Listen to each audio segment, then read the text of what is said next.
কোনো কোনো ক্ষেত্রে শ্রীমায়ের কণ্ঠে নারীর প্রতি অবিচারের প্রতিবাদ শুনলে মনে হয় যেন সেটি আজকের যুগের নারীবাদী চেতনারই বলিষ্ঠ বহিঃপ্রকাশ।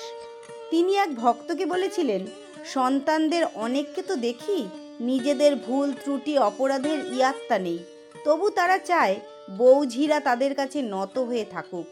এই অন্যায়ের ফলে যে দিন আসছে, মেয়েরা পৃথিবীর মতো আর অত সইবে না। শাহবাজপুরের স্বাধীনতা সংগ্রামী মহিলা সিন্ধুবালা ঘোষ শুনেছিলেন যে মহীয়সী মহিলার আশীর্বাদে স্বামী বিবেকানন্দ পাশ্চাত্য জয় করেছিলেন, তিনি হলেন শ্রী শ্রীমা। তখন তিনি কোয়ালপাড়ায় ছিলেন। তার নিজের কথায়, লোককে জিজ্ঞাসা করে কেদারবাবুর বাড়িতে হাজির হলাম।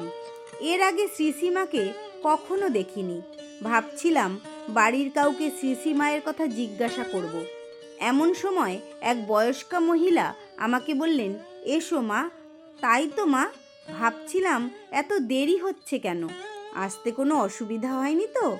তার কথাগুলো শুনে আমি এতই আশ্চর্য হয়ে গেলাম যে আমার মুখ দিয়ে আর কোনো কথাই বের হলো না। তিনি আমায় চেনেন না, আমি আসব তাও কেউ জানে না, অথচ তিনি সব কিছু জানেন, এমনভাবেই কথাগুলো বললেন। আমি এত বিহ্বল হয়ে গেলাম যে কোনো কথা না বলে তাকে প্রণাম করলাম। তারপর তিনি দুহাত দিয়ে আমাকে জড়িয়ে ধরে চুমো খেলেন। কি অপূর্ব স্নেহ মাখানো আদর!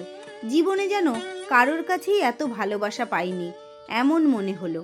তারপরই তিনি বাড়ির অন্যদের ডেকে বলতে লাগলেন, দেখো মা, মেয়ের আমার মুখ যেন আগুন। মা, তুই আগুন রঙা হয়ে থাক, অনেক কাজ করতে হবে তো। গোড়া পুলিশের হাতে পড়লে দ্বীপান্তর দেবে, নয়তো ফাঁসিতে লটকাবে। বাড়িতে খুব অশান্তি। বাবা বিয়ে ঠিক করে ফেলেছেন। কি যে করব ঠিক করতে না পেরে বেশ কয়েক বছর পর আবার কোয়ালপাড়া যাত্রা করলাম, একাই। গিয়ে শুনলাম তিনি কালই এসেছেন। শ্রীশ্রীমাকে আড়ালে ডেকে নিয়ে আমার সমস্যার কথা বললুম। মা মাথায় হাত বুলিয়ে দিয়ে বললেন, মা, এটাও তো কাজ। দেখো না মা, সব দুটি করে, এই চোখ, এই হাত, এই পা। দেশের কাজে শুধু ছেলেরা এলে কি হয় মা, মেয়েদেরও তো এগিয়ে আসতে হবে।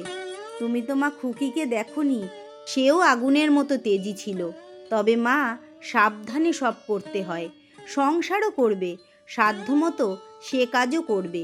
দরকার হলে ভেগ ধরে কাজ করবে, যাতে কেউ টের না পায়। তবে সব সময় ঠাকুরকে স্মরণ করবে, তিনিই রক্ষা করবেন। শ্রীমা একবার ভাবাবস্থায় বলেন, মেয়েদের বুঝিয়ে দিও, তারা কেবল থোড় বড়ি খাড়া আর খাড়া বড়ি থোড় করতে আসেনি। তারাও সন্ন্যাসী হতে পারে, ব্রহ্মজ্ঞ হতে পারে।